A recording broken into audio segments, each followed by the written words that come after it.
خصوصی گیسٹ ہیں, very eminent personality of Pakistan. وہ ایک بہت بڑے ریلیجیس اسکالر بھی ہیں, آپ پیٹرن ان چیف ہیں جامعۃ الرشید کراچی کے بھی. اس کے علاوہ بھی مفتی صاحب جو ہیں وہ بہت سارے تھنک ٹینکس ہیں ان کو ہیڈ کرتے ہیں. تو وہ ڈسٹنگوشڈ پرسنالٹی, ڈسٹنگوشڈ گیسٹ جو آج ہمارے اسٹوڈیو میں اس وقت موجود ہیں وہ ہے مفتی عبدالرحیم صاحب. بہت بہت شکریہ مفتی صاحب, آج آپ نے ہمیں جوائن کیا. یہ پاکستان کا سب سے بڑا FM نیٹ ورک, آپ کی آواز پورے پاکستان تک آج پہنچ رہی ہے, اور آج ہم آپ سے بات کریں گے مختلف ایشوز کے اوپر.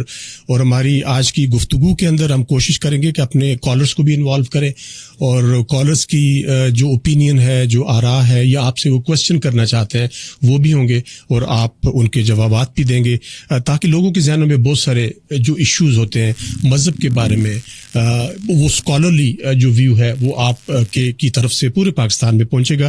آپ کی آواز گلگت سے کراچی, پشاور سے گوادر تک پہنچ رہی ہے. اور اب گفتگو کا بھی آغاز کرتا ہوں. مفتی صاحب, ایک تو بہت بہت شکریہ آپ ہمارے اسٹوڈیو میں خاص طور پہ تشریف لائے. مفتی صاحب, یہ فرمائے گا کہ بہت ساری متس ہیں یا بہت سارے مسکنسیپشنز ہیں مذہب کے بارے میں, کیونکہ ہم نے دیکھا ہے کہ مذہب کو لوگوں نے پڑھ کے پاکستان میں اس کو فالو نہیں کر رہے ہوتے, کیونکہ ہم مسلم گھروں میں پیدا ہوئے اور ہم یہ سمجھتے ہیں کہ ہم اسلام کے بارے میں ہم سب کچھ جانتے ہیں.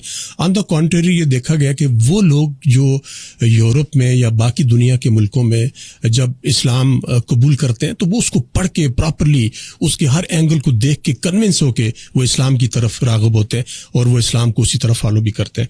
ایک مسکنسیپشن پاکستان میں پایا جاتا ہے جہاد کے بارے میں. ہم نے دیکھا کہ پاکستان خاص طور پہ پچھلے 20 سالوں میں مفتی صاحب دہشت گردی کا ٹارگٹ رہا, اور دہشت گردی کرنے والے بھی اپنے آپ کو مسلمان کہتے تھے یا کہتے ہیں, اور جن کو وہ ٹارگٹ کرتے ہیں مفتی صاحب وہ بھی مسلمان ہیں. تو اگر دیکھیں تو 2 بڑی تنظیمیں اس وقت انوالو ہیں دہشت گردی کی کارروائیوں میں, وہ اس کو جہاد کہتے ہیں. ایک تو تحریک طالبان پاکستان ہے, اور دوسری ایک نئی تنظیم جس کو آپ اسلامک اسٹیٹ بھی کہتے ہیں, وہ مڈل ایسٹ میں تو بہت ایکٹیو تھی. اب اسلامک اسٹیٹ خراسان کے نام سے ایک ایسی تنظیم بھی بن گئی جو اب اس ریجن میں جس کو وہ خراسان کہتے ہیں یعنی افغانستان اور پاکستان, اس میں بھی وہ آپریٹ کرتی ہے. تو میرا آپ سے جو پہلا کوشچن ہوگا تاکہ لسنرز کو سمجھ میں آ جائے کہ what is the difference between جہاد اور ٹیررزم. جہاد اور ٹیررزم میں فرق کیا ہے, اگر وہ ٹیررزم اسلام کے نام پہ یا مذہب کے نام پہ کیا جاتا ہے؟ بسم اللہ الرحمن الرحیم. بہت شکریہ جاوید صاحب, اللہ تعالیٰ آپ کو معجزہ خیر عطا فرمائے. ایک موقع مجھے مل رہا ہے اس FM ریڈیو پہ بات کرنے کا. جی, جو آپ کا سوال ہے کہ جہاد اور دہشت گردی میں کیا فرق ہے, وہ دہشت گردی جو مذہب کے نام پہ ہو رہی ہے. جی جی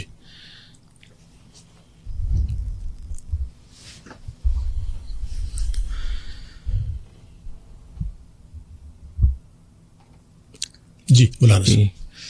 بنیادی طور پہ نبی کریم صلی اللہ علیہ وسلم کی جو بعثت ہے یا جو نبوت ہے اس کے 2 حصے ہیں. ایک حصہ دین کی دعوت دینا اور تعلیم اور تزکیہ, اور دوسرا ہے ریاست اور انتظام و انصرام مسلمانوں کے لیے.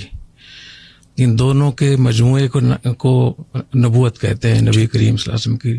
تو سلطنت اور ریاست یہ بھی نبوت کا حصہ تھا, اور دعوت اور تعلیم اور تزکیہ اور معاشرت وہ بھی. تو پہلا جو اسلام میں جو شگاف پڑا ہے, جو نقب لگا ہے, وہ یہ کہ 2 چیزیں الگ الگ ہو گئی. سلطنت اور حکمرانی ایک فریق کے پاس چلی گئی, اور دعوت اور تعلیم دوسرے اس کے پاس چلی گئی. تو وہاں سے ہمارا دین تقسیم ہو گیا. دوسرا یہ ہوا کہ جو تعلیم اور دعوت اور تزکیہ والے تھے وہ اسی کو اپنے آپ انہوں نے کافی سمجھا, اور سلطنت اور حکمرانی اور ریاست والے جو تھے تو یہ ایک ہی حصہ, ایک وجود 2 حصوں میں جب تقسیم ہوا تو اس کے بعد اس کی جو اہمیت تھی ریاست کی وہ ان کے ہاں ختم ہو گئی جن کے پاس تعلیم اور دعوت اللہ کا کام تھا, اور جن کے پاس دعوت اللہ اور تعلیم کی کام تھا ان کے پاس ریاست اور سلطنت کی جو اہمیت تھی, جو اس کی ضرورت تھی, جو اس کے تقاضے تھے. تو پہلا نقصان ہمیں وہاں سے ہوا. اور نبی کریم صلی اللہ علیہ وسلم نے ارشاد فرمایا ستنتقض العروۃ الاسلام عروۃ عروۃ, اسلام کی کڑیاں ایک ایک کر کے ٹوٹیں گی. کلما انتقضت عروۃ تشبث الناس باللتی تلیہا، ایک کڑی ٹوٹے گی، لوگ ساتھ والی کو پکڑ لیں گے، وہ ٹوٹے گی. اولہن الحکم، سب سے پہلے سلطنت اور حکومت، اسلامی حکومت کا جو اس کو نقصان پہنچے گا. وآخرہن الصلاۃ، اور سب سے آخر میں نماز. تو اس سے معلوم یہ ہوا کہ ریاست اور نماز دونوں ہماری نبوت کا حصہ ہے. تو یہ جتنی بھی چیزیں نقصان ہو رہا ہے بھی اس وقت میں ہمارے ہاں، چاہے وہ اس طرف سے ہو رہا ہو یا اس طرف سے ہو رہا ہو، یہ اس لیے ہو رہا ہے کہ ہم نے حضور اکرم صلی اللہ علیہ وسلم کی ذمہ داری کو تقسیم کر کے دوسرے سے ہم لا تعلق ہو گئے. تو اب جو جہاد ہے اس کا تعلق ریاست کے ساتھ ہے، جہاد فی سبیل اللہ کا تعلق ریاست اور سلطنت کے ساتھ ہے. تو جب ریاست اور سلطنت کے احکام ہمیں معلوم نہیں ہے، اس کے حقوق معلوم نہیں ہے، تو پھر جو جہاد فی سبیل اللہ کی تعریف ہے، جو اس کے تقاضے ہیں، اس میں بھی ہم غلطی کرتے ہیں. تو ایک پہلی بنیادی چیز تو ہمیں اس بات کو سمجھنا چاہیے کہ نبی کریم صلی اللہ علیہ وسلم کی جو نبوت ہے اس میں ریاست اور سلطنت بھی ہے، اور ریاست اور سلطنت کی چیزوں کو باقاعدہ نصاب تعلیم میں شامل کرنا چاہیے، اس کو پڑھنا چاہیے. 500 آیات ہیں قرآن مجید کی جن کا تعلق سلطنت اور ریاست کے ساتھ ہے. اس میں حدود و قصاص بھی ہیں، اس میں عدل و انصاف بھی ہے، اس میں جوڈیشری بھی ہے، اس میں بزنس بھی ہے، کاروبار بھی ہے، معیشت بھی ہے، اس میں بین الاقوامی تعلقات بھی ہیں، وزارت داخلہ بھی ہے. بالکل. تو یہ جو آپ نے جو سوال کیا کہ یہ جو ایک غلط تصور ہوا ہے، یہ جو بھی کچھ ہوا اس میں، تو اس کی بنیادی وجہ یہ ہے. اگر ہم ان دونوں کو دین کا حصہ سمجھ کر اس کو پڑھیں، اور ریاست کے اور سلطنت کے جو احکام ہیں ہمارے دین میں، قرآن حدیث میں اور چاروں فقہوں میں، تو میرے خیال یہاں سے مسئلہ حل ہو جائے گا بہت. دوسری بات یہ کہ جہاد فی سبیل اللہ ایک ایسا ملک، ایک ایسی ریاست جہاں ایک نظم ہو، وہاں حکومت ہو، وہاں فوج ہو، وہاں جہاد نجی طور پہ ہو نہیں سکتا. اس کی اجازت نہیں ہے کہ، اور کہیں اس کی مثالیں بھی موجود نہیں ہیں. اور ہماری تمام جتنی بھی ہماری ریاستیں گزری ہیں، خلافت بنو امیہ ہے، بنو عباس ہے، خلافت بغداد ہے، خلافت اندلس ہے، پھر سلطنت مغلیہ ہے، پھر خلافت عثمانیہ ہے، اس میں کہیں بھی اس کی اجازت نہیں دی گئی کہ خلافت اور ریاست میں کسی نجی گروپ کو اجازت دی جائے کہ وہ جو چاہے گروپ بنا لے اور جس پہ چاہے حملہ کر دے، جس کو چاہے کافر قرار دے دے. یہ ایک گھر نہیں چل سکتا، ریاست کیسے چل سکتی ہے اس کی؟ جی مفتی صاحب یہ بھی فرمائے گا کہ کیا مذہبی اسکالرز جو ہیں، جیسے آج آپ بڑا کلیئرلی آپ نے ایک فرق بتایا کہ ذمہ داری اسٹیٹ کی کیا ہے اور ذمہ داری جو ہے وہ انڈیویجولس کی ہے، کیا انڈیویجول یا گروپ جہاد کر سکتے نہیں، تو کیا مذہبی اسکالرز نے اپنی ذمہ داریاں پوری کی ہیں پاکستان کے اندر کہ وہ لوگوں کو ایجوکیٹ کرتے، لوگوں کو بتاتے کلیئرلی؟ کیونکہ لوگ تو جو مذہب کہ اس کو مذہبی اسکالرز ہیں ان کی طرف بہت دیکھتے ہیں، ان کی بات سنتے بھی ہیں، چاہے وہ مساجد کے اندر ہوں، مدرسہ کے اندر ہوں، یا وہ میڈیا کے اندر اپنی جب بات کرتے ہیں تو لوگ ان کی بات توجہ سے سنتے ہیں. تو آپ کے خیال میں کیا پاکستان میں جو ریلیجیس اسکالرز تھے انہوں نے یہ ذمہ داری پوری کی اپنی لوگوں کو ایجوکیٹ کرنے کی؟ میں سمجھتا ہوں جو ریاست اور حکومت ہوتی ہے تو ان کے ذمے ہوتا ہے پورے نظام سلطنت کو سنبھالنا. اس میں علماء بھی آ جاتے ہیں، اس میں مدرسے بھی آ جاتے ہیں، اس میں اسکول کالج بھی آئے گا، اس میں وہ بھی. تو یہاں جو بھی نقصان ہو رہا ہے پاکستان میں، تو سب سے پہلا جو اس کی نقصان کی جو نسبت ہوگی اس کے ذمہ دار ہماری گورننس، ہماری مس مینجمنٹ، بد انتظامی، بد نظمی. دوسرے نمبر پہ یہ کہ جو علماء ہیں، جو مذہبی اسکالر ہیں، ان کے ذمہ یہ ہے کہ اگر حکومت کام نہیں کر رہی تو ان کے لیے جائز نہیں کہ وہ آرام سے بیٹھ جائیں، ان پر یہ فرض ہے کہ وہ بولیں، وہ لوگوں کی رہنمائی کریں. تو مذہب کے حوالے سے جو بھی یہاں نقصان ہو رہا ہے، جو قتل و غارت گری ہو رہی ہے، جو لوگ عورتیں بیوہ ہو رہی ہیں، بچے یتیم ہو رہے ہیں، اور معیشت ہماری برباد ہو رہی ہے ان دھماکوں کی وجہ سے، ان لڑائیوں کی وجہ سے، اس میں کوئی شک نہیں ہے کہ جہاں اس کی ذمہ دار حکومت ہے وہاں مذہبی طبقہ بھی ہے. اچھا، اور ان کو یہ ذمہ داری ان کو قبول کرنی چاہیے. اگر آپ ٹیررزم کے جینیسس کی طرف جائیں تو وہ اس کے جو روٹ کازز ہیں دے لائے ان افغانستان، کہ جب افغانستان پہ فارن ٹروپس نے قبضہ کیا تو وہاں کے جو طالبان تھے افغانستان کے، انہوں نے ان فارن انویڈرز کے خلاف ایک جہاد کیا جو بظاہر تو بالکل جسٹیفائڈ نظر آتا ہے کہ جب آپ کے ملک پہ کوئی قبضہ کر لے تو آپ جہاد کر سکتے ہیں. مگر جب پاکستان کی طرف آپ آ جائیں تو تحریک طالبان پاکستان کس کے خلاف بقول ان کے وہ جہاد کر رہے ہیں؟ وہ تو فارن انویڈرز کو اپنے ملک میں جب وہ آئے تو ان کو نکالنے کے لیے جہاد کیا، اور الٹیمیٹلی انہوں نے 20 سال کی جدوجہد کے بعد وہاں سے ان فارن ٹروپس کو نکال دیا. آج انہوں نے ایک اسٹیبل گورنمنٹ بھی وہاں بنا لی ہے. لیکن پاکستان میں جو تحریک طالبان پاکستان کی جو موومنٹ ہے وہ ان کے انڈیفائنڈ آبجیکٹیوز ہیں، ان کے آبجیکٹیوز میں کلیئرٹی نظر نہیں آتی. وہ کس کے خلاف جہاد کر رہے ہیں؟ اسٹیٹ موجود ہے اور پاکستان میں مذہب جو ہے اسلام ہے، آفیشیل مذہب اسلام ہے، ہر ایک کو اپنی عبادت کرنے کی آزادی ہے، اور لوگ اپنی زندگی اپنی اسلام کی جو پروویژنز اس کے تحت گزارے. تو then where is a justification کی جو TTP نے پاکستان میں کیا؟ جی، جہاں تک افغانستان کی بات ہے تو سب کو پتا ہے کہ سوویت یونین نے افغانستان پہ حملہ کیا، جارحیت کی. جب جارحیت ہوتی ہے پھر تو سب پر جہاد فرض ہو جاتا ہے. پھر اگر اس ملک میں اپنا انتظام موجود ہے تو پھر اس نظم کے محتاط جہاد دفاعی جہاد ہوگا. افغانستان میں چیز نہیں تھی، اس لیے وہاں گروپوں کی شکل میں لوگوں نے جہاد کیا، اور ایسی صورت میں جب کہ کوئی حکومت نہ ہو تو وہاں گروپوں کی شکل میں اپنا دفاع کر سکتے ہیں. اور وہ بہت کامیاب دفاع ہوا، اور اس کے نتیجے میں سوویت یونین کو بھی شکست ہوئی، بلکہ وہ ٹوٹ گیا اور 17 ملکوں میں تقسیم ہوا ٹوٹ کر. اور ایک یہ کہ آپ کسی پر اقدام کرنا چاہتے ہیں، کسی ملک پہ آپ حملہ کرنا چاہتے ہیں یا اندرونی طور پہ، تو اس کے لیے اس کے احکام اور شرائط اور ہیں. دفاعی جہاد کے احکام اور ہیں اور اقدامی جہاد کے احکام اور ہیں. اور اگر ریاست ہے کہیں موجود ہے تو وہاں اگر آپ ہتھیار اٹھا کر اس پہ اس ریاست کو گرانا چاہتے ہیں، اس حکومت کو گرانا چاہتے ہیں، تو قرآن حدیث میں صراحتاً اس کے احکام موجود ہیں، اس کی شرائط ہیں کب آپ گرا سکتے ہیں. تو جب تک وہ شرائط نہیں پائی جائیں تو اس کو جہاد نہیں کہیں گے، اس کو فساد فی الارض کہیں گے، اور یہ دہشت گردی ہوگی، حرام اور ناجائز. اور وہ لوگ جو ریاست کے ہوتے ہوئے اور ریاست ان شرائط نہیں پائی جا رہی ہیں اور پھر بھی وہ لڑ رہے ہیں وہاں، تو ہمارے دین میں، شریعت میں ان کو باغی کہا جائے گا، ان پہ باغی کے احکام جاری ہیں. ٹھیک ہے، ہمارے ساتھ اس وقت محمود جان بابر صاحب بھی موجود ہیں. آپ سینئر جرنلسٹ ہیں، براڈ کاسٹر ہیں، پشاور سے تشریف لائیں.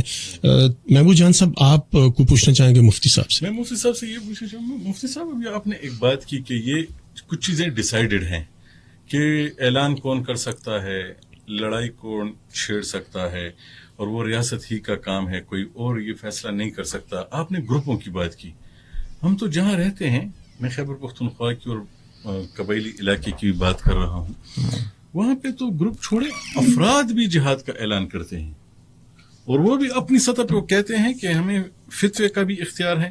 میں آپ کا پروفائل پڑھ رہا تھا تو آپ مفتی بھی ہیں، تو کیا ہر کوئی فتویٰ بھی دے سکتا ہے، یا ہمیں کس کا فتویٰ ماننا چاہیے اور کس کا نہیں ماننا چاہیے؟ لوگ اس حوالے سے بھی، لوگ یہ، آپ بھی ایک بہت بڑے عالم ہیں، آپ ایک اور بات بتا رہے ہیں. ان کی طرف سے جو بات آتی ہے وہ TTP والے کہتے ہیں کہ ہمارے پاس بھی ایسے ہی جید علماء ہیں جن کا یہ فتویٰ ہے ہمارے پاس. تو میں تو کنفیوز ہوں، میں تو عام آدمی ہوں، میرے سامنے تو دونوں ایک جیسے، میں کس کی مانوں؟ دیکھیے، اس موضوع کو اگر ہم فوکس رکھیں تو زیادہ بہتر ہوگا.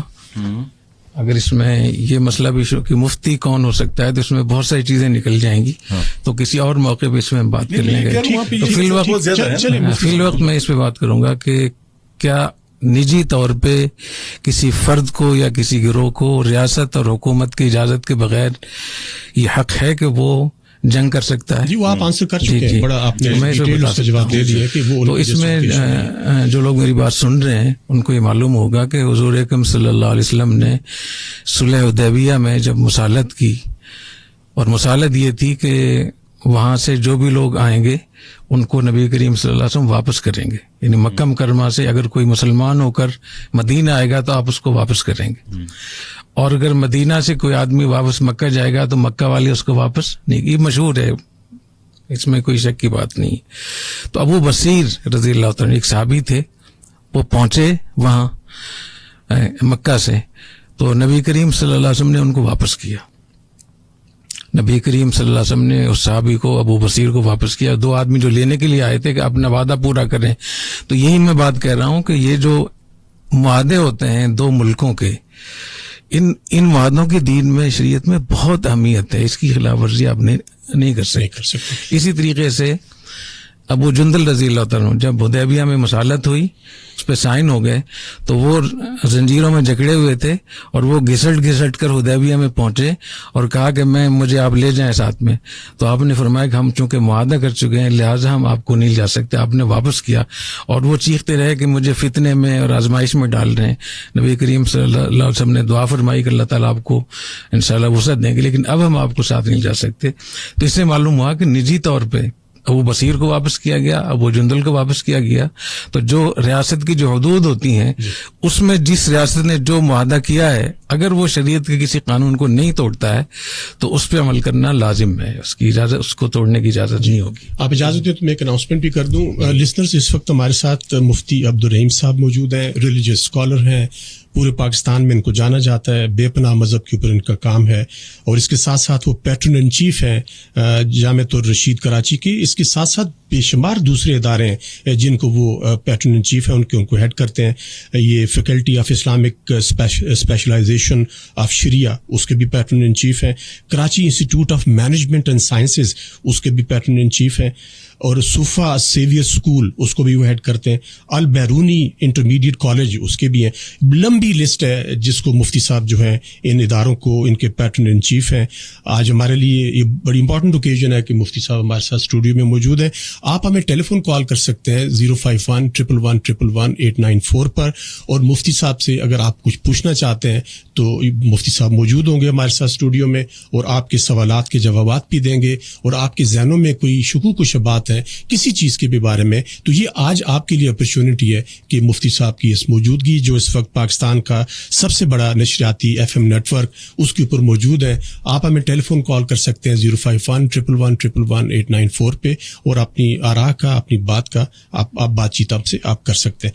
مفتی صاحب, میں ایک اور بات کرنا چاہوں گا جو بڑے کامن کرٹیسزم. میں بابر صاحب کے ایک سوال کے بارے میں کچھ عرض کر دوں کیونکہ وہ بہت اہم بات ہے. جی, وہ یہ کہ جب حکومت اور ریاست کے پاس ایک منظم فوج ہے تو کیا فوج کے کسی میجر کرنل کیپٹن کو اجازت ہے کہ وہ انڈیا سے جنگ چھیڑ سکتا ہے اپنے طور پہ؟ جب اس افسر کو اس کی اجازت نہیں ہے تو نجی طور پہ گاؤں میں رہنے والے کو کسی گروپ کو کیسے اجازت ہوگی؟ یہ تو عقل کے بھی خلاف ہے اور شریعت میں تو اس کی بالکل قطعاً اجازت نہیں ہے. اور اسی کانسیپٹ کی وجہ سے عالم اسلام اس وقت بے سہارا ہو رہا ہے کہ جس کے جی میں آتا ہے وہ تنظیم بنا لیتا ہے, عسکری تنظیم بنا لیتا ہے, کمانڈر بن جاتا ہے اور جہاں اس کا جی چاہتا ہے آگے جنگ چھیڑ. وہ سیلف پروکلیمڈ وہ ریلیجن کے بھی بہت بڑے سمجھتے ہیں اپنے آپ کو.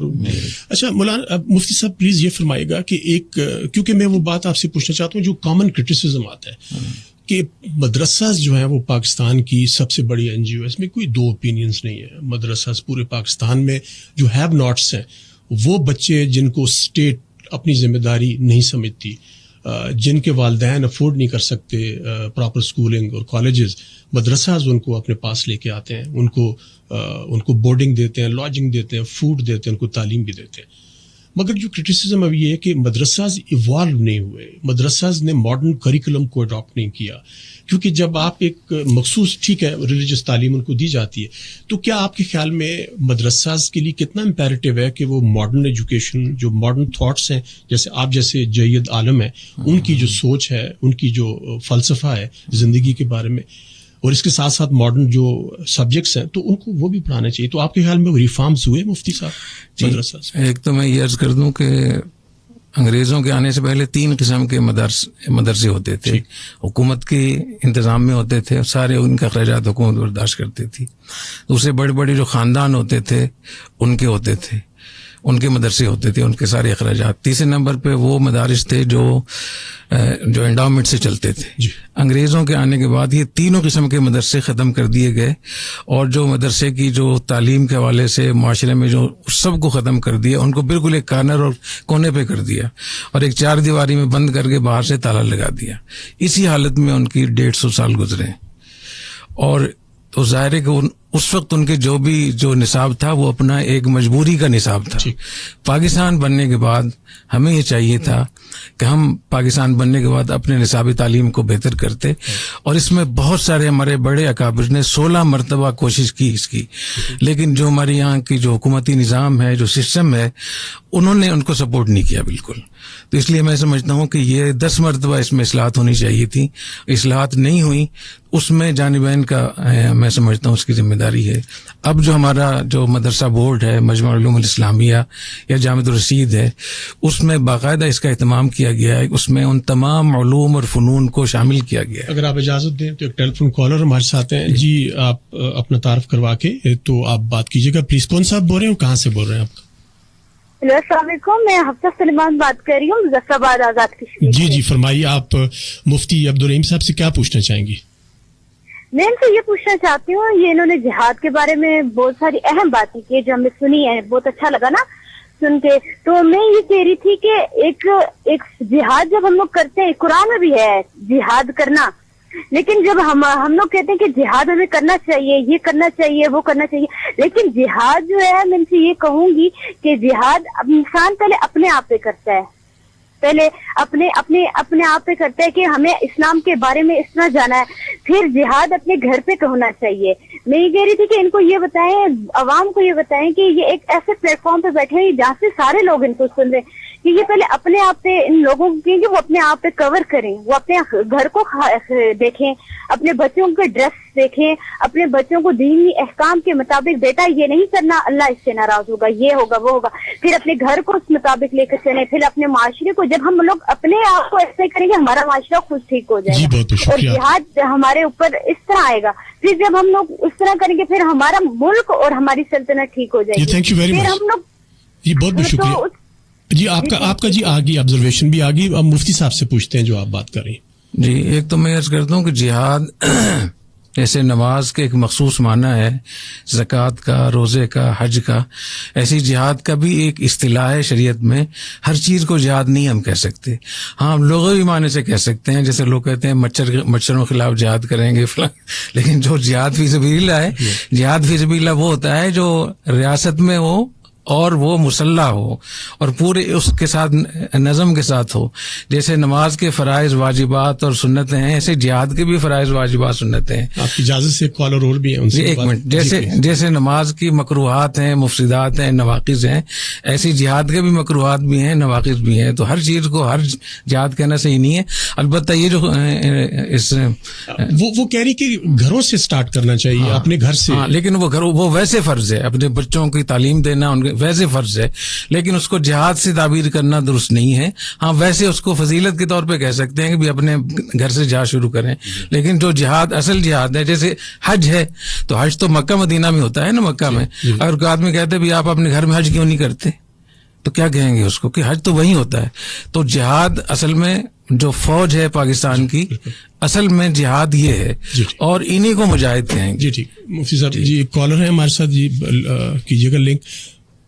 جی فرمائیے, کون صاحب بات کریں, کہاں سے بات کریں؟ ہمارے ساتھ مفتی عبدالرحیم صاحب موجود ہیں, آپ کیا پوچھنا چاہیں گے ان سے پلیز؟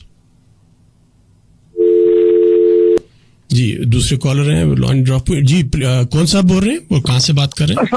السلام علیکم, سجاد خان بات کر رہا ہوں سر, راولپنڈی سے. جی جی. اچھا مفتی صاحب سے یہ پوچھنا چاہتا ہوں, مفتی صاحب ہمارا جو ملک ہے اس کا نام یہ اسلامی جمہوریہ پاکستان ہے جی, تو آپ کیا سمجھتے ہیں کہ اسلامیہ جمہوریہ پاکستان میں کچھ ایسی خامیاں ہیں ہمارے قانون کے اندر کہ یہ جو ٹی ٹی پی ہے یا دوسرے تیسرے لوگ ہیں جو جہاد کے اوپر جو ہے نا یہ لوگوں کو ترغیب دیتے ہیں, ایسی کچھ خامیاں ہیں کہ ان لوگوں کو موقع ملتا ہے کہ ہمارے اوپر جو ہے یہ کرٹیسائز کرتے ہوں یا اس طرح کے قانون اپلائی کرتے ہیں؟ جی مفتی صاحب. جی بہت اچھا سوال کیا آپ نے. یقینی طور پہ ہمیشہ خلافتوں میں, ریاستوں میں, حکومتوں میں خامیاں رہی ہیں, اور نبی کریم صلی اللہ علیہ وسلم نے صراحتاً صحیح بخاری اور مسلم شریف کی روایت میں ہے کہ ایسے حکمران مسلط ہوں گے جو اس قسم کے ظلم و ستم کریں گے, غلط کام کریں گے, ان کے خلاف بھی مسلح بغاوت جائز نہیں ہوگی. صراحتاً یہ فرمایا ہے. تو جو کمی کوتاہی ہے اس کو حل کرنے کی دوسری جائز شکلیں, پرامن طریقے بہت ہیں. بالخصوص پاکستان میں جو ہمارا آئین ہے اس میں لکھا ہوا کہ قرآن و سنت کے مطابق ہوگا, اور قرآن و سنت کے خلاف کوئی بھی قانون سازی نہیں ہو سکے گی, اور جو قانون قرآن و سنت کے خلاف ہیں ان کو شریعت کے مطابق کیا جائے گا. تو اس سے معلوم ہے کہ ہمارا آئین بنیادی طور پہ اسلامی ہے. پھر اگر اس آئین پہ کوئی عمل نہیں کرتا تو وہ آئین کی خلاف ورزی اس کو یوں کہیں گے کہ آئین پہ عمل نہیں کر رہا، لیکن آئین کا انکار تو نہیں کہیں گے اس کو. اسی طریقے سے اگر کوئی آدمی نماز کو مانتا ہے کہ نماز فرض ہے لیکن نماز نہیں پڑھتا تو وہ فاسق ہوگا، کافر نہیں ہوگا. تو ہمارے ہاں بہت سارے جو گروپ ہیں، مسلح گروپ، یہ غلطی کر رہے ہیں کہ وہ جو پاکستان میں خامیاں ہیں ان کی وجہ سے وہ فوج کی اور اداروں کی اور حکومت کی تکفیر کرتے ہیں، جو بالکل اس کی اجازت نہیں. بہت شکریہ. ایک کالر ہمارے ساتھ اور بھی ہیں. جی فرمائیے، کون صاحب بول رہے ہیں، کہاں سے، اور کیا پوچھنا چاہیں گے مفتی صاحب سے؟ السلام علیکم. جی وعلیکم السلام. جاوید صاحب، میں مفتی صاحب سے یہ پوچھنا چاہتا ہوں، جو لوگ خودکشی کرتے ہیں، آیا کہ اس کے بارے میں تھوڑی معلومات دیں؟ خودکشی کر کے چلے جاتے ہیں، یہ کون سا جہاد ہوتا ہے؟ یہ آپ جہاد تو تھا حضور جی خودکش کے زمانے میں کیا تھا؟ اچھا، نبی کے صلی اللہ علیہ وسلم کے دور میں حیات وہ جہاد تھا، وہ کفار کے تھا، لیکن اب مسلمان کو کاٹ رہا ہے. جی چلے مفتی صاحب، وہ خودکش حملوں کی بھی بات اچھا، کر جو رہے ہیں. پچھلا ایک سوال تھا اس میں تھوڑی سی ایک بات اور عرض کر دوں، کیونکہ پھر میں سمجھتا ہوں ان سوالات کی کیا اہمیت ہے. جی یہ جو انہوں نے پوچھا نا کہ ہمارے ملک میں کیا کمی ہے، تو اسلامائزیشن کے لیے ہمارا آئین، ہمارا قانون ہمیں بہت اختیارات دیتا ہے، قانونی لحاظ سے بھی، تعلیم کے لحاظ سے بھی. خود سوات، باجوڑ وغیرہ میں مالاکنڈ ڈویژن میں نظام قضا پاس ہوا ہے. اس پہ صدر اسمبلی کے دستخط ہیں، گورنر کے، وزیر اعلیٰ کے. پھر قومی اسمبلی میں گیا، وہاں سے پاس ہوا، پھر سینٹ میں پاس ہوا، پھر گیلانی صاحب وزیر اعظم تھے، انہوں نے دستخط کیے، پھر زرداری صاحب صدر تھے، وہ دستخط شدہ وہ موجود ہے. تو وہاں لڑنے کی بجائے اس نظام قضا کو نافذ کرے نا، جس میں لکھا ہوا ہے کہ جو جج ہوگا وہ عالم دین ہوگا. تو ہم مدارس کے ذمہ ہیں، مذہبی جماعتوں کے ذمہ ہے کہ ایسے علماء تیار کر کے حکومت سے بات کریں کہ ہمیں موقع دے بجائے لڑنے کے. تو لڑنے سے تو مسئلہ حل نہیں ہوگا. وہ خودکش حملوں کی جو بات کی، جی جہاں تک خودکشی کی بات ہے، خودکش حملہ تو بہت بڑی بات ہے. وہ تو پسٹل سے لڑنا بھی ٹھیک نہیں ہے، وہ بھی جائز نہیں ہے. تو خود اپنے آپ کو مارنا، ہلاکت میں ڈالنا، یا دوسروں کو، مسلمانوں کو، جیسے کہ باجوڑ میں ہوا ہے، تو یہ اتنا وحشیانہ عمل ہے، اس کی کیسے اس کی اجازت دی جا سکتی؟ مفتی صاحب ایک کالر اور بھی ہیں. جی فرمائیے، کون صاحب بات کر رہے ہیں، کہاں سے کر رہے ہیں، اپنا تعارف کروا کے بات کیجیے گا. یا میں حبیب الرحمان بات کر رہا ہوں واقعہ سے. جی پوچھیے گا مفتی صاحب سے.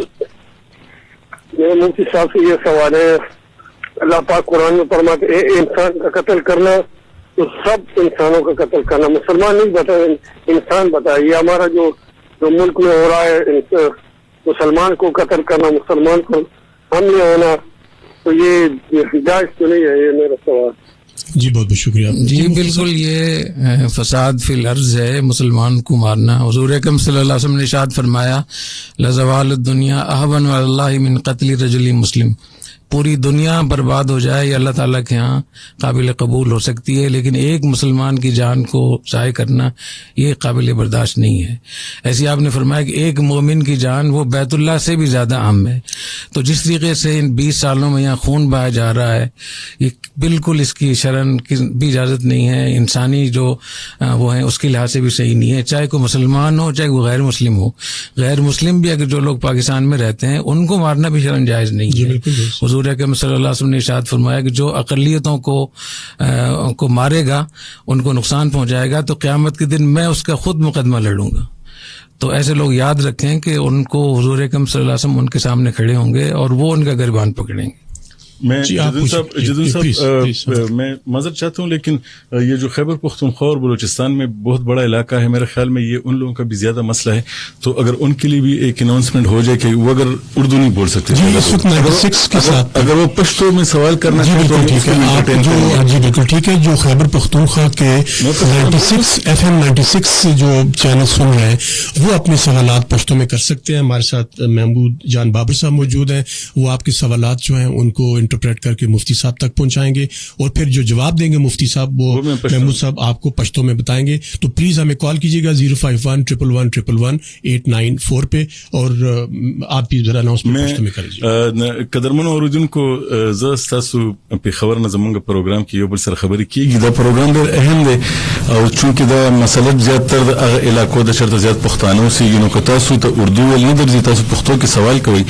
زه په خپل دلته موجود مفتي صاحب نه زه پښتو کې تاسو سوال به اردو کې کوم هغه چې سوی یقینا تاسو بیا پوهیږئ خو خپل سوال تاسو اردو کې نشئ کولی تاسو پښتو کې سوال وکړئ او په دې نمبر باندې کال وکړئ زه به دلته تاسو لپاره خبره مخکې کوم مفتی صاحب ایک محمود کالر ہیں ذرا دیکھ لیتے ہیں جی کالر ہمارے ساتھ موجود ہے جی آپ اپنا تعارف کروائیے گا اور پھر آپ بات کیجیے گا پلیز السلام علیکم میں فاطمہ بات کر رہی ہوں جنگ سے جی فاطمہ پوچھیے گا مفتی صاحب سے جی مجھے پوچھنا ہے کہ یہ جہاد آج کل ہو رہا ہے اس سے ہم بہت مذمت کرتے ہیں لیکن ایک نان مسلم کو یا کہ مسلم ملک پر حملہ کر دے اور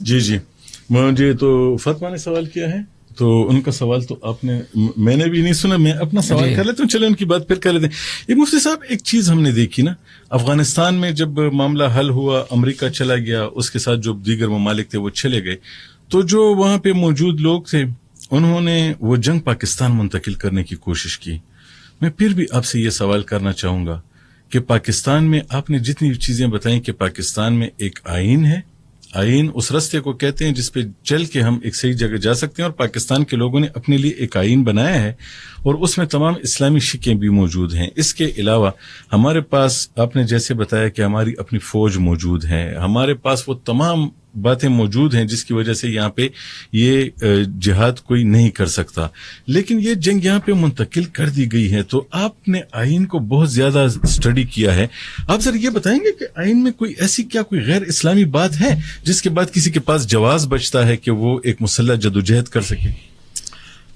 ایک بات تو یہ کہ افغانستان میں جیسے امارت اسلامی افغانستان قائم ہوئی ہے ابھی تو کیا وہاں ہمارے افغانستان کے حدود میں کسی فرد کو یا کسی گروہ کو اجازت ہوگی کہ شیخ ہبت اللہ سے ہٹ کر اپنے طور پہ جس ملک سے چاہے جنگ شروع کر دے بالکل اس کی اجازت نہیں ہے نا تو پاکستان میں بھی یہی ہے جہاں تک اس کی بات ہے کہ افغانستان سے یہ جنگ پاکستان منتقل ہوئی ہے جتنی مجھے معلومات ہیں تو ان کی پہلی جو قیادت تھی طالبان کی اور موجودہ قیادت میں نہیں سمجھتا کہ وہ اس کو صحیح سمجھتے ہیں میں ان کی بات نہیں کر رہا جو دشمن تھا جو یہاں سے چلا بھی گیا لیکن اس نے وہ جنگ کسی نہ کسی طریقے سے پاکستان کی سرحدات میں واپس گھسا دی ہے ان لوگوں نے جن کو آپ کو معلوم ہے یہ صرف لوکل فینامنا تو نہیں ہے اس میں تو انٹرنیشنل فیکٹرز بھی ہوتے ہیں وہ لوگ بھی ہوتے ہیں جو اس ریجن کو مستقل انگیج رکھتے ہیں تو ان کے بھی یہاں پہ اپنے مقاصد ہیں جو اپنے مقاصد کے لیے یہاں پہ اپنے کام کر رہے ہیں تو پھر ان کے لیے جو لوگ استعمال ہوتے ہیں وہ پھر لوکلز ہوتے ہیں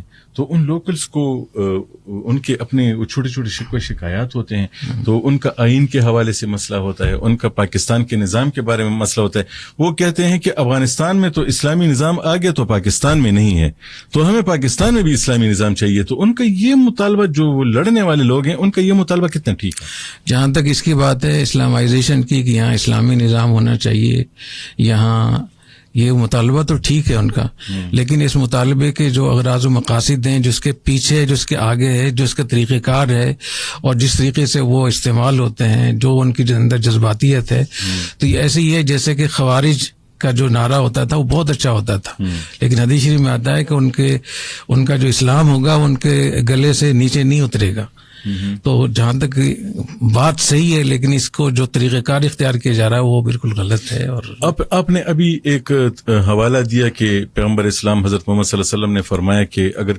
کوئی کسی غیر مسلم کو بھی وہ کرے گا تو اس کا مقدمہ میں لڑوں گا ان کی طرف سے میں بات کروں گا جب انصاف ہوگا ہم نے دیکھا کہ ایک کچھ تنظیمیں ایسی ہیں جو پاکستان میں صرف اقلیتوں کو ٹارگٹ کر کے اپنے مقاصد حاصل کرتی ہیں پھر یہ باجوڑ میں بھی جو حملہ ہوا تو اس میں بھی کچھ ایسی تنظیموں کے نام آئے جو پاکستان میں اقلیتوں کو ٹارگٹ کر رہے ہیں تو ان دونوں کے بارے میں ذرا لوگوں کی رہنمائی فرمائیں گے جی ایک تو کہ جو لوگ بھی کسی ایگریمنٹ کے ساتھ پاکستان میں رہتے ہوں چاہے وہ نیشنلٹی کا ایگریمنٹ ہو یا ویزا لے کر آیا ہو یا کسی کاروبار کے لیے کوئی آیا ہوا ہے تو اس کی جان مال عزت کا تحفظ ایسے ہی فرض ہے جیسے مسلمان کا اس میں اس کو نقصان پہنچانا شرعاً جائز نہیں ہے اور اگر وہ کوئی اس ایگریمنٹ کو توڑتا ہے تو پھر حکومت پر فرض ہے کہ اس کی جزا و سزا کا انتظام کرے اپنے طور پہ ہتھیار اٹھا کر قانون کو ہاتھ میں لینا یہ کہیں بھی اس کی اجازت نہیں ہے ایک بات تو یہ ہمیں معلوم ہونی چاہیے دوسری بات ہے کہ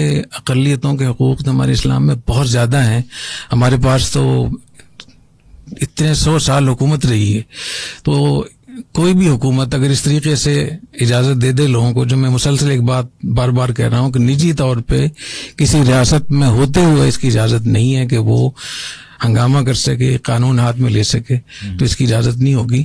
اور اقلیتوں کے حوالے سے ہمیں اویئرنیس نہیں ہے، آگہی نہیں ہے قرآن میں، حدیث میں. ہمیں اس کی ضرورت ہے کہ ہم ہر سطح پہ جا کر لوگوں کو بتائیں. اور یہ جو آپ نے ایک سوال کیا کہ جس طریقے سے لوگ استعمال کرتے ہیں نوجوانوں کو، تو ہماری حکومت اور ہمارے علماء ان کے ذمہ لازم ہے کہ وہ عوام میں اور بالخصوص مذہبی طبقے میں، مدارس میں، نوجوانوں میں یہ بتائیں کہ کس کس طریقے سے غیر ملکی قوتیں مداخلت کرتی ہیں. عنوان اچھا ہوتا ہے ان کے پاس، اور ہمارے نوجوانوں کو ہماری جو اصل جو مسائل ہوتے ہیں ان کو بہانہ بنا کر وہ نقصان پہنچاتے ہیں. اس وقت پاکستان کے لیے معاشی طور پہ ایک بڑھنے کا بہت زبردست موقع ہے، لیکن پاکستان اسلام دشمن قوت نے ان کے پاس سب سے بڑی طاقتور چیز وہ یہی ہے کہ مذہب کے نام کو اور جہاد کے نام کو استعمال کر کے یہاں دھماکے کیے جائیں، یہاں کی معیشت کو برباد کیا جائے، اور یہاں جتنی بھی سرمایہ کاری کے امکانات ہیں وہ ختم ہو جائیں، چاہے وہ سی پیک ہو. افغانستان اور پاکستان یہ دو ملک ایسے ہیں، ان دونوں کے لیے ضروری ہے کہ دونوں اس دہشت گردی کو کنٹرول کریں جس نام سے بھی ہو رہی ہے. اور جس طریقے سے ہم بلیک میل ہو رہے ہیں معاشی لحاظ سے، ہمارا دین برباد ہو رہا ہے، ہماری عزت برباد. اگر ہم نے اس کو نہ روکا تو صدیوں تک یہ پھر قصہ چلے گا اور ہم سب ذمہ دار ہوں گے اس کے. جتن صاحب آپ کی اجازت سے ایک سوال. مولانا صاحب، آپ کا ایک لیول ہے، آپ پورے ملک کی سطح کے ایک بڑے عالم ہیں، بلکہ آپ بین الاقوامی سطح کے عالم ہیں. میں جس مسجد میں نماز پڑھتا ہوں وہاں کا جو عالم ہے اس تک تو آپ کی بات پہنچی بھی ہو تو وہ اپنے مقاصد کے مطابق جمعے میں کے خطبے میں بات کرتا ہے. میں اس جمعے کو خطبہ سن رہا تھا تو وہ جو دو باتیں میں نے اخذ کی، اس بندے نے اپنے فقے کے مطابق دوسرے فقوں کو ٹارگٹ کیا، لیکن اس کے بعد اس نے پاکستان کی ترقی کی دعا بھی کی. یہ کیسے ہو سکتا ہے کہ ایک طرف تو ہم لوگوں کو تقسیم بھی کریں اور پاکستان میں اس کا کوئی میکینزم بھی نہیں ہے کہ اس عالم تک پہنچا جائے جو کہ لوکل سطح پہ مسجد میں ہے، اس کو سمجھایا جائے کہ اس وقت پاکستان کے حالات یہ ہیں، آپ جو بات کر رہے ہیں یہ نفاق پھیل رہا ہے. تو یہ کس کی ذمہ داری بنتی ہے؟ یہ آپ کی ذمہ داری ہے یا ریاست کی ذمہ داری ہے کہ گلی محلے کی مسجد تک پہنچ کے، کیونکہ وہ اس کے سامنے سینکڑوں لوگ بیٹھے ہوتے ہیں اور وہ اپنی سوچ کے مطابق اپنا نقطہ نظر لوگوں کو بتا رہا ہوتا ہے جس کا نقصان ہو رہا ہے. جی، یہ بات آپ کی صحیح ہے کہ ایک مسجد کی حد تک یہ چیزیں ہو رہی ہیں اور یہ درست بھی نہیں ہے. اس کا نقصان بھی ہوتا ہے کہ وہ پاکستان کی ترقی کے لیے بھی دعا کر رہا ہے اور ساتھ ساتھ جو اس کی تغیر ہے وہ پاکستان کو برباد کرنے کے لیے کافی ہے، بہت زیادہ. تو اس چیز کو بھی ہمیں سمجھانے کی ضرورت ہے کہ اس سے ملک برباد ہوگا. جو آپ نے پہلی بات کی ہے نقصان پہنچانے کی یا فرقہ واریت کی، تو میں نے اس کا جواب میں نے پہلے دے دیا تھا کہ یہ دونوں طرف کے لوگ ذمہ دار ہیں، ریاست اور حکومت کے لوگ بھی ذمہ دار ہیں اس کے، اور نجی طور پہ جو علماء ہیں، جو مذہبی طبقہ ہے وہ بھی ذمہ دار ہیں، اور ہماری بیوروکریسی جن کے ذمے اس بات کی وہ تنخواہ لیتے ہیں کہ ہم اس میں امن امان قائم کریں گے، اپنے ملک کو ٹھیک کریں گے، تعلیم ٹھیک دیں گے، وہ کہاں ہیں؟ کہاں سو رہے ہیں وہ؟ جہاں ہماری پورا معیشت ہماری برباد ہے تو علماء نے برباد نہیں کی ہے، یہ انہوں نے برباد کی ہے جو اسکول کالج یونیورسٹیوں سے انہوں نے اپنی ذمہ داری ادا نہیں کی.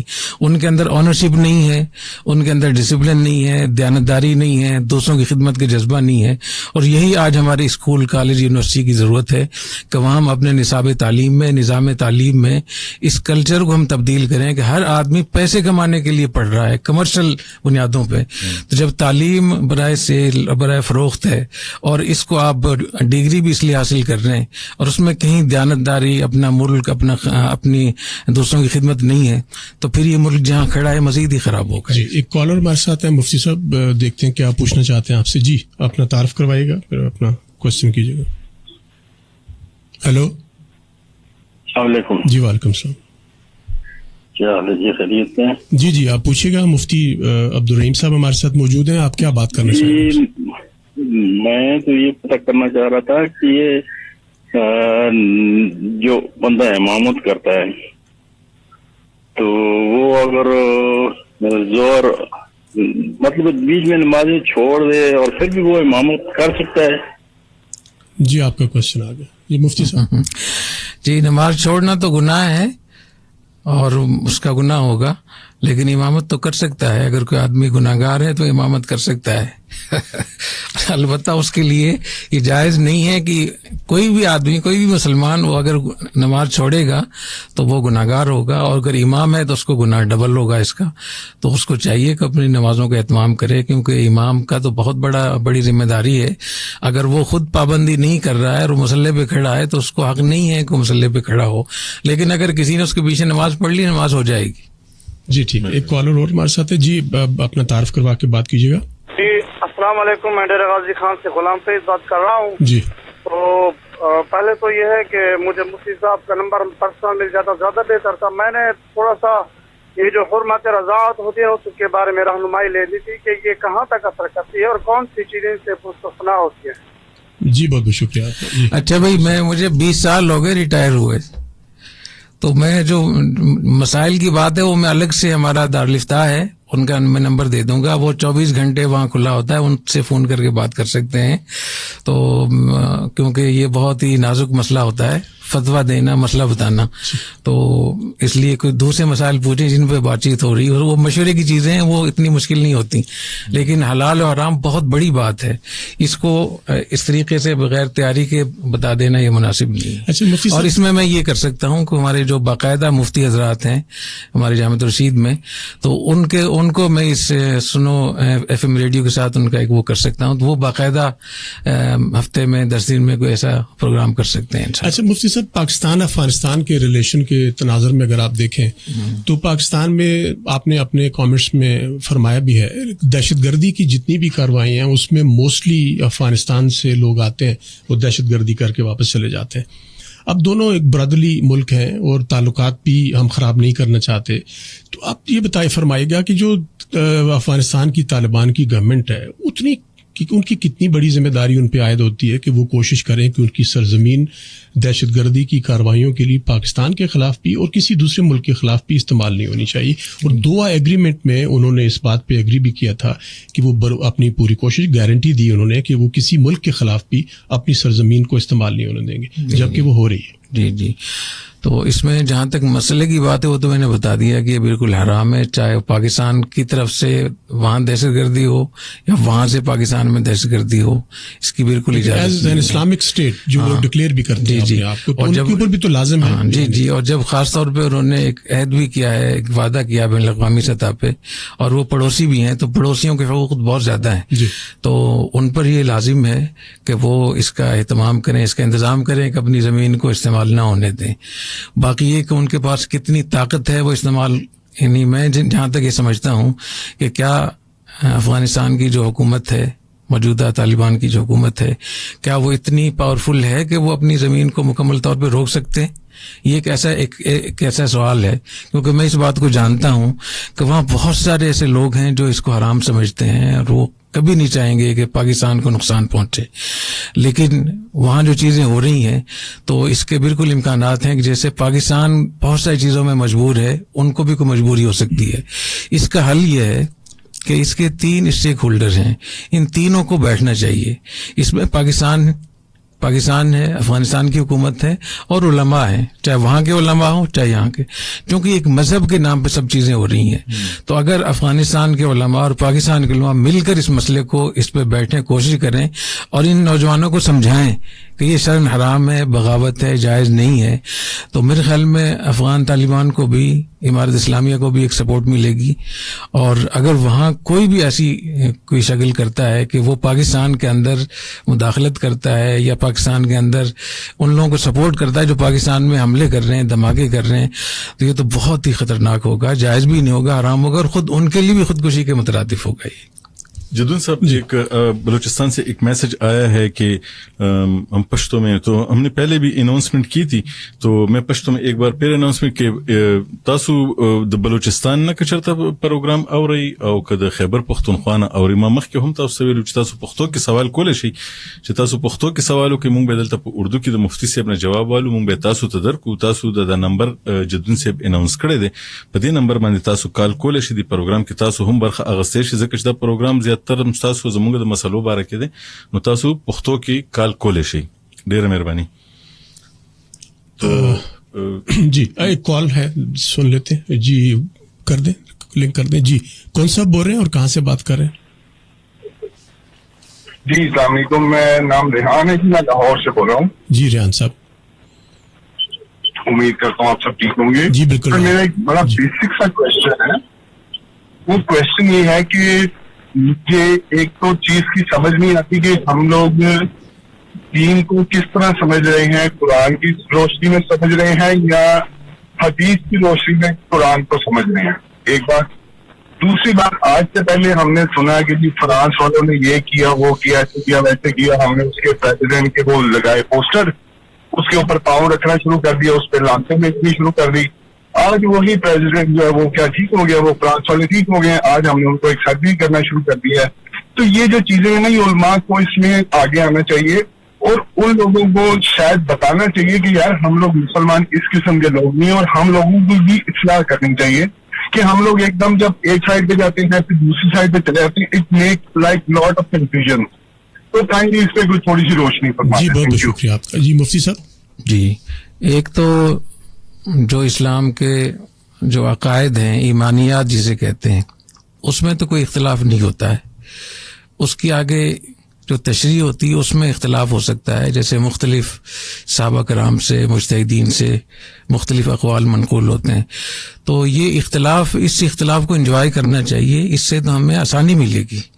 حضرت عمر بن عبدالعزیز رحمۃ اللہ علیہ فرمایا کرتے تھے کہ مجھے صحابہ کرام کے اتفاق سے اتنی خوشی نہیں ہوتی جتنی اختلاف سے خوشی ہوتی ہے، اس سے آپشن ہمیں زیادہ مل جاتے ہیں. تو یہ جو اس قسم کے مسائل ہیں جن کا تعلق کاروبار کے ساتھ ہے، معیشت کے ساتھ ہے، معاشرت کے ساتھ ہے، ریاست کے ساتھ ہے، اس میں اگر اختلاف ہوتا ہے یا ریسرچ مختلف ہوتی ہے تو اچھی بات ہے، اس پہ پریشان نہیں ہونا چاہیے.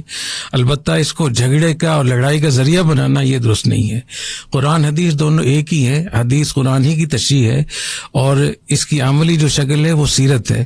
تو میں سمجھتا ہوں سیرت کو باقاعدہ ہمیں پڑھنا چاہیے، پڑھانا چاہیے اپنے اسکولوں میں، کالجوں میں اور عمومی طور پہ. اس سے ہمیں زندگی گزارنے کا طریقہ بھی ملے گا اور جتنے ہمارے مسائل ہیں وہ بھی حل ہوں گے، کیونکہ اللہ تعالیٰ نے حضور اکرم صلی اللہ علیہ وسلم کو، صحابہ کرام کو، خلفائے راشدین کو ان تمام مراحل سے گزار دیا ہے جو قیامت تک مسلمانوں کو پیش آنے والے تھے، چاہے وہ معاشی بائیکاٹ ہو، بحران ہو، قید سالی ہو، جنگ ہو، امن ہو، تعلقات ہوں، معاشرت ہو، زراعت، ہر چیز کو اللہ تعالیٰ نے ان کو یہ چیزیں عطا فرمائی تھی. تو ہمارے لیے نمونہ موجود ہے. تو ہم اپنا قبلہ کعبہ حضور اکرم صلی اللہ علیہ وسلم کی سیرت کو بنائیں اور وہاں سے اپنے مسئلے حل کریں، تو میرے خیال میں بہت سارا فائدہ ہوگا. اور جب ہم شخصی طور پہ ان اختلافات کو ذریعہ بناتے ہیں آپس میں لڑنے اس کا، تو پھر آپس میں تعصب بھی پیدا ہوتا ہے اور پھر کمزرفی بھی ہوتی ہے، پھر لڑائیاں بھی ہوتی ہیں. پھر جو کام دشمنوں کو کرنا ہوتا ہے ہم خود کر رہے ہوتے ہیں. جی آپ اس وقت سن رہے ہیں پاکستان کا سب سے بڑا نشریاتی ایف ایم نیٹ ورک، سنو ایف ایم نیٹ ورک 89.4 اور 96. تو میں خاص طور پہ جو ہمارے لسنرز خیبر پختونخوا میں ہیں ان سے میں کہوں گا کہ آپ اپنے سوالات کر سکتے ہیں مفتی صاحب سے، اور اپنے سوالات آپ پشتو میں کریں. اور ہمارے ساتھ محمود جان بابر صاحب موجود ہیں، آپ کے سوالات کو وہ ٹرانسلیٹ کریں گے اور مفتی صاحب کے جوابات کو بھی آپ تک وہ ٹرانسلیٹ کر کے پہنچائیں گے. آپ ہمیں ضرور کال کیجیے گا. یہ بڑی اپرچونٹی کہ مفتی عبدالرحیم صاحب ہمارے ساتھ اسٹوڈیو میں موجود ہیں، تمام لسنر کے سوالات کے جوابات دے رہے ہیں. اور آپ جو بھی بات کرنا چاہیں گے آپ ہم سے کر سکتے ہیں، چاہے 89 ایف ایم نیٹ ورک ہو یا 89.4 ہو. یہ پاکستان کا سب سے بڑا نشریاتی ایف ایم نیٹ ورک. اس وقت ایک چھوٹا سا وقفہ لیں گے، واپس آئیں گے تو اپنی گفتگو مفتی عبدالرحیم صاحب سے جاری رکھیں گے. مختلف پاکستان کو جو درپیش مسائل ہیں، جس میں ایک سب سے بڑا اس وقت جو پاکستان کو درپیش چیلنج ہے وہ دہشت گردی کا ہے، جس کی وجہ سے بے پناہ پاکستان کا نقصان ہوا. 80,000 سے زیادہ پاکستانیوں نے اپنی جانوں کی قربانی دی. پاکستان کو $100 ارب سے زیادہ کے نقصانات ہوئے، اور آج بھی دہشت گردی اپنی کسی نہ کسی فارم میں خیبر پختونخوا میں بھی جاری ہے اور بلوچستان میں بھی جاری ہے. اس کی کیا وجوہات ہیں اور مفتی صاحب جیسے اسکالر اس کے اوپر کیا اپنا نظریہ رکھتے ہیں، یہ ہمارا پروگرام کا آبجیکٹو ہے. ہمارے ساتھ ہی رہے گا، واپس آئیں گے اپنی گفتگو کو جاری رکھیں گے. مفتی صاحب ہمارے ساتھ موجود ہیں، ان سے بات کریں. جی محمود صاحب. جی مفتی صاحب، بہت سارے سوالات سنتے ہیں، سوشل میڈیا پہ بھی دیکھتے ہیں. اب بہت زیادہ لوگ پریشان بھی ہیں. ہم دیکھتے ہیں کہ جب یہ پچھلے کچھ دنوں سے پاکستان میں حملے تیز ہوئے ہیں، آپ نے تو کہہ دیا کہ یہ حملے جائز نہیں ہیں، کسی بھی حوالے سے جائز نہیں ہیں، لیکن اس میں ہم دیکھتے ہیں کہ پاکستان کے جو لوگ تھے قبائلی علاقوں کے، وہ اگر ناراض تھے، وہ لڑ رہے تھے، تو اب ان کے کچھ دوست افغانستان سے بھی آ کے ان کے ساتھ لڑ رہے ہیں. تو آپ تو کہتے ہیں کہ ان کی مجبوریاں ہو سکتی ہیں, وہ ہم بھی مانتے ہیں کہ افغان طالبان کی مجبوریاں ہو سکتی ہیں, لیکن جب پاکستان نے افغانستان کے لیے اتنا کچھ قربانیاں دیں اور یہ سب کچھ کیا, تو کیا کسی کو اس طرح سرحد پار کے پاکستان جیسے ملک میں آنا جہاں پہ اسلامی آئین بھی موجود ہے, تمام ادارے بھی موجود ہیں, یہ کس حد تک جائز ہے اور اس پہ ہم افغان طالبان سے کیا بات کر سکتے ہیں؟ یہی اس کا سب سے بڑا حل ہے کہ افغان طالبان سے باقاعدہ بیٹھنا چاہیے اور صحیح طریقے سے بیٹھنا چاہیے, چونکہ ان کا تو حکومت بھی اسلامی حکومت ہے اور انہوں نے وہ یہ کہتے ہیں ہم قرآن حدیث کے پابند ہیں, تو ان سے بات کرنا تو بہت آسان ہے, ان سے بات کرنا بہت آسان ہے. کیا قرآن حدیث میں اس کی اجازت ہے کہ ایک پڑوسی ملک پہ آپ حملہ کر رہے ہیں بغیر کسی اس کے, جب ایک ملک کے ساتھ معاہدہ بھی ہوا ہے تو معاہدہ توڑنا تو مشرکین مکہ کے ساتھ بھی جائز نہیں ہے. حضور اکرم صلی اللہ علیہ وسلم نے جو مدینہ منورہ میں یہودیوں کے ساتھ معاہدے کیے تھے تو یہودیوں نے معاہدے توڑے تھے, حضور اکرم صلی اللہ علیہ وسلم کی طرف سے معاہدے نہیں توڑے گئے. تو یہ جو مسئلہ ہے کہ وہاں سے حملے ہو رہے ہیں تو اس پہ افغان طالبان کے ساتھ بھی بیٹھنا چاہیے, ان سے پوچھنا چاہیے کہ ایسا کیوں ہو رہا ہے اور ان کی بھی سننی چاہیے, اور اگر کوئی ایسی چیز ہے جو حل ہو سکتی ہے اس کو حل کرنا چاہیے. لیکن کسی بھی صورت میں جو میری معلومات ہیں کہ ہمارے دین میں اور افغانستان کی جو طالبان حکومت ہے ان کے ہاں اس کی شرعاً گنجائش نہیں ہے, اور ان کی جو مین قیادت ہے وہ اس کی قائل نہیں ہو سکتی کہ وہ پاکستان کے اندر فساد پھیلائیں, لوگوں کو ماریں. اگر یہ ایسا ہو رہا ہے تو نجی طور پر ہو رہا ہوگا, اور اگر یا ان کے علم میں نہیں ہوگا یا ان کے بس میں نہیں ہوگا, اور اگر ان کے بس میں ہے اور ان کے معلومات ہوتے ہوئے سب کچھ ہو رہا ہے تو یہ تو بہت ہی غلط بات ہے. ایک جی ان کا انتظامی ان کی حکومت ہے کہ وہ ٹی ٹی پی کو کنٹرول کرنے میں پاکستان کی کوئی بات سن بھی لیتے ہیں, لیکن کچھ ان کی روحانی قیادت ہے جن کی جانب سے یہ بات سامنے آتی ہے کہ وہ ٹی ٹی پی کے حوالے سے کوئی اتنی زیادہ مدد نہیں کر رہے. اگر وہ ایک چھوٹا سا بیان بھی دے دیں گے تو اس سے یہ مسئلہ بھی حل ہوگا. تو آپ کیا سمجھتے ہیں کہ اس قسم کی جو آپ جیسے جتنی سطح کے جو بڑے عالم ہوتے ہیں ان کی تو ایک بات ہی کافی ہوتی ہے, اس سے بہت بڑا مسئلہ حل ہو سکتا ہے. اور یہ جو ٹی ٹی پی کے ساتھ ان کی جو مدد افغانستان سے ہو رہی ہے وہ بھی کہتے ہیں کہ جی انہوں نے چونکہ ہماری مدد کی تھی تو ہم بھی ان کی مدد کرنے یہاں آ رہے ہیں, تو وہ مشکل جو ہے وہ یہاں پہ وہ اس کو زیادہ بڑھا رہے ہیں. تو یہ یاری دوستی میں ایک دوسرے کے ساتھ جانا, ایک تو چلیں اسلام کے نام پہ اگر ہو تو پھر بھی بندہ اس میں کوئی بات بھی کر لے, لیکن یاری دوستی کے نام پہ آ کے پاکستان جیسے ملک میں حملہ کرنا ٹی ٹی پی کے ساتھ مل کے, تو یہ کس حد تک جائز ہے؟ دیکھیں ہماری جب بھی ان سے افغان طالبان سے ہمارے مذاکرات ہوئے ہیں کبھی بھی انہوں نے اس کی نہیں کہا کہ ہم اس کو صحیح سمجھتے ہیں. بالکل جو پاکستان سے جو علماء کرام گئے تھے وہاں ان سے بھی جو انہوں نے بات کی, یہاں بھی جو ان کے وزیر خارجہ ملا امیر خان متقی تشریف لائے تھے یہاں, اور جہاں یہ بھی مجھے معلوم ہے کہ شیخ ہبت اللہ نے تحریری طور پر بھی لکھ کر دیا ہے کہ یہ اس کی اجازت نہیں ہے. تو میرے خیال میں دونوں ملکوں کو بات بنانے کی طرف جانا چاہیے, بگاڑنے کی طرف نہیں جانا چاہیے. اگر وہ یہ کہتے ہیں کہ ہم اس کی اجازت نہیں دے رہے تو ہم اس بات کو مانیں اور ان سے پھر پوچھیں کہ یہ جو ہو رہا ہے کیوں ہو رہا ہے, اس کا ہمیں حل نکالنا چاہیے. لڑنے کے بہانے نہیں ڈھونڈنے چاہیے, ہمیں اس مسئلے کو ہمیں حل کرنا چاہیے, اور وہ حل ہو سکتا ہے جبکہ کیونکہ افغان طالبان کے اور افغانستان کے پاکستان آپس میں اتنے تعلقات ہیں کہ 50 لاکھ 1 کروڑ کے قریب تو افغان یہاں رہتے ہیں, کاروبار ہے ان کا, ان کی رشتہ داریاں ہیں, اور وہ آنا جانا اتنا, تو یہاں اس معاملے کو حل کرنا بہت آسان ہونا چاہیے. تو اگر ایسی کوئی چیز ہو رہی ہے اور جیسا ہے ہمارے سامنے ہے تو اس کو حل کرنا چاہیے مائنڈ سیٹ کے لحاظ سے بھی, حکومت کے ساتھ بھی, حکومت کی سطح پر بھی اور علماء کی سطح پر بھی. میں اس پہ علماء کے اس لیے زور دے رہا ہوں کہ وہ جو کہہ رہے ہیں کہ ہمیں اسلام کے لیے ہم لڑ رہے ہیں, اس بات کو تو علماء کرام سمجھا سکتے ہیں کہ اسلام کے لیے نہیں لڑ رہے آپ, نام اسلام کا ہے, فائدہ اس سے ہندوستان کو ہو رہا ہے, انڈیا کو ہو رہا ہے, پاکستان کے دشمنوں کو ہو رہا ہے, لوگ بے گھر ہو رہے ہیں. صبح سرحد اور خیبر پختونخوا بالکل برباد ہو گیا ہے, اور وہاں کی معیشت کہاں تک پہنچ گئی ہے, کس طریقے سے وہاں لوگوں سے بھتے لیے جا رہے ہیں, قتل و غارت گری ہو رہی ہے, عورتیں کس طریقے سے چیخ و پکار کر رہی ہیں. اور ایک کوئی ایسی چیز بتاتے جس سے اسلام کو فائدہ ہوا ہو. اور پاکستان کا آئین اور پاکستان کے جو ادارے ہیں پاکستان میں اسلامائزیشن کے ادارے, چاہے وفاقی شرعی عدالت ہو, سپریم کورٹ کی شریعت اپیلیٹ بینچ ہو, اسلامی جاتی کونسل ہو, یا اور بہت ساری جو جگہ ہیں, ان کو اگر ہم صحیح طریقے سے استعمال کریں, قانون سازی پہ آئیں, اسلامائزیشن پہ آئیں, تو بالکل لڑنے کی نہ ضرورت ہے نہ اس کی اجازت ہے. آپ حضرات کے علم میں بات ہوگی کہ بلوچستان کے 16 اضلاع میں جو عدالتیں ہیں, ان عدالتوں میں جو سول جج کی حیثیت ہے وہ ایک قاضی اور عالم دین کی بھی وہی حیثیت ہے. اسٹیٹس بھی وہی ہے, سہولتیں, تنخواہ بھی وہی ہیں, اور جب تک وہ عالم دین دستخط نہ کر دے اس وقت تک وہ فیصلہ نہیں شمار ہوتا دیوانی کیسوں میں. تو ان 16 کم از کم 16 اضلاع میں تو ہمیں شریعت نافذ کرنی چاہیے. تو علماء کرام کو چاہیے کہ ایسے علماء کرام تیار کریں جو قضاء کو جانتے ہوں, وہاں ان کو بھیجیں. اسی طریقے سے پاکستان کے اندر جو جہاں بھی ادارے ایسے ہیں جہاں آپ افراد تیار کر کے بھیج سکتے ہیں, مثال کے طور پر CSS کرا کے ہم لوگوں کو مختلف جو DC میں اور اس میں بھیج سکتے ہیں. تو ہماری دینی جماعتوں کو اس کا اہتمام کرنا چاہیے. جیسے میں نے کہا کہ مالاکنڈ ڈویژن میں نظام قضا پاس ہوا ہے, تو اس پہ ہم توجہ دیں. تو یہ جس طریقے سے ہم ملک کو برباد کر رہے ہیں, لڑ رہے ہیں, دین کو بھی بدنام کر رہے ہیں, ملک بھی برباد ہو رہا ہے.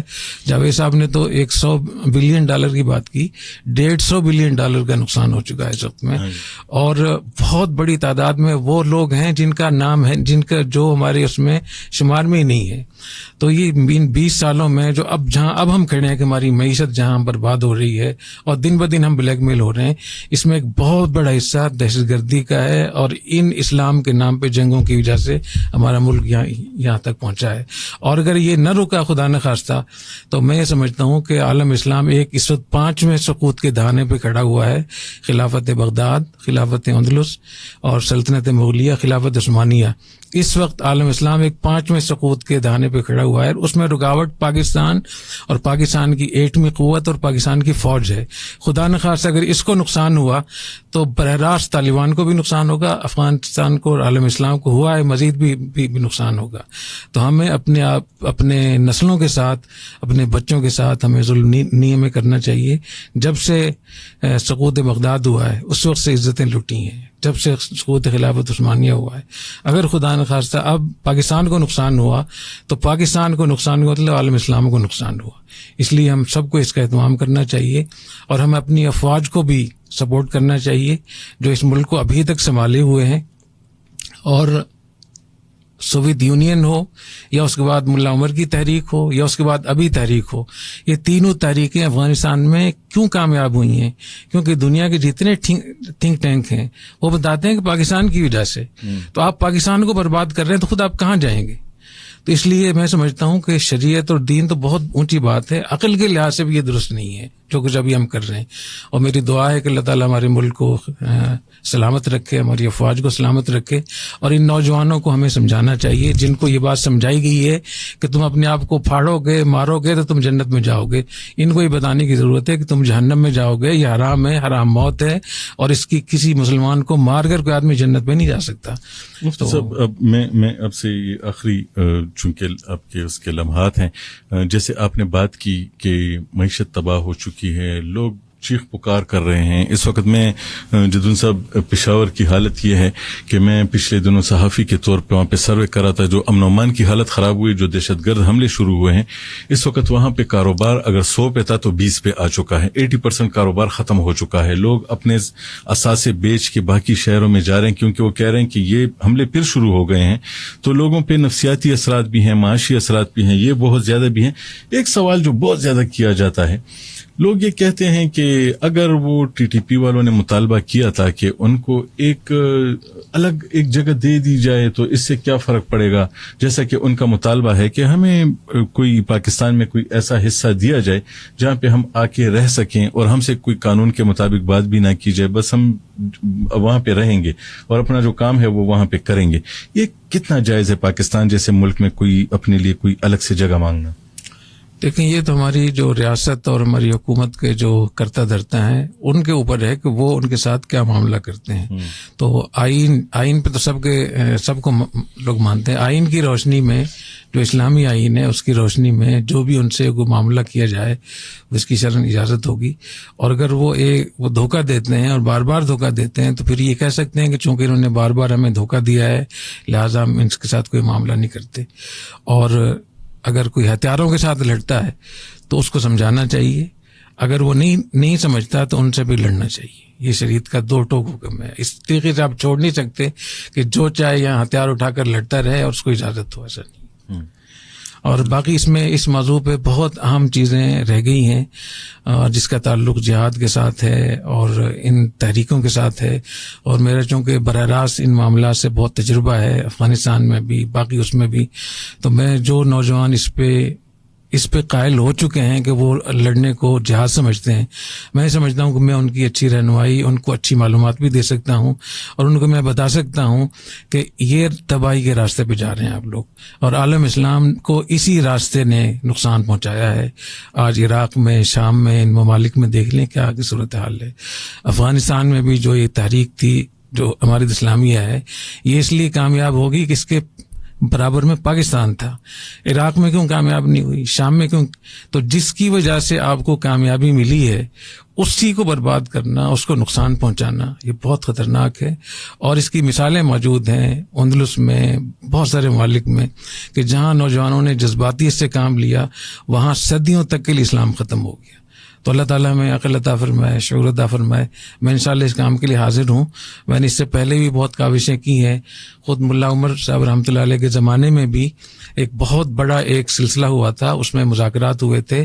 3 علماء طالبان کی طرف سے تھے, ملا عمر کی طرف سے, اور 3 علماء شیخ اسامہ بن لادن کی طرف سے تھے. انہوں نے مل کر اس مسئلے پہ 1 ہفتہ بحث کی تھی. ان 3 میں جو افغانستان کی طرف سے میں بھی شامل تھا.